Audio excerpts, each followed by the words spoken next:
রাজ্যে ইতিমধ্যে সাপ্লিমেন্টারি তালিকা প্রকাশিত হয়েছে। প্রায় 60 লক্ষ আন্ডার অ্যাডজুডিশন ছিল। সেই 60 লক্ষ আন্ডার অ্যাডজুডিশনের মধ্যে প্রায় 32 লক্ষ আন্ডার অ্যাডজুডিশন যাদের কিন্তু ইতিমধ্যে বৈধ ভোটার বলে নিষ্পত্তি করেছে জুডিশিয়াল অফিসাররা।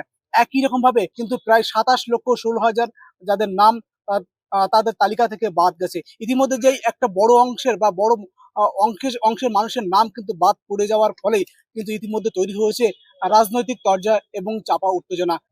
এটা তো খুবই দুর্ভাগ্যের, এবং এটা আমরা সত্যি ভোট করছি, কিন্তু একদল প্রকৃত ভোটার ভোট দিতে পারবে না, এ ভোট যেন পূর্ণতা পাচ্ছে না। বড় কষ্ট হচ্ছে সেই সব মানুষদের, এবং সেই সব মানুষরা যেন পূর্ণ অধিকার ফিরে পায়। আমরা আশা করব নির্বাচন কমিশন এবং ভারতবর্ষের যে সংবিধান আছে, বিচার ব্যবস্থা আছে, তাদের যে প্রাপ্য যে অধিকার, সেই অধিকার তারা ফিরে পাবে এই আশা রাখি।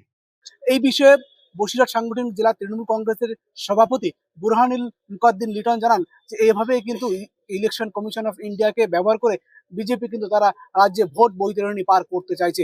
এটা তো ডে ওয়ান থেকেই খুব পরিষ্কার যে কেন্দ্রের বিজেপি সরকার ইসিআইকে সামনে রেখে বৈধ ভোটারদেরকে বাদ দেওয়ার একটা কনস্পিরেসি তৈরি করেছে।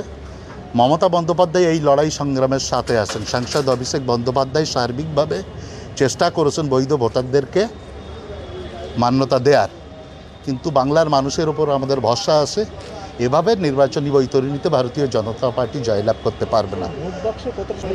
নিশ্চিত অর্থে মানুষের গণতান্ত্রিক অধিকার খর্ব হচ্ছে, কিন্তু বাংলার মানুষ এটাও জানেন সুস্থ গণতান্ত্রিক ব্যবস্থাকে ফিরিয়ে দেওয়ার জন্য প্ল্যাটফর্ম তৃণমূল কংগ্রেস।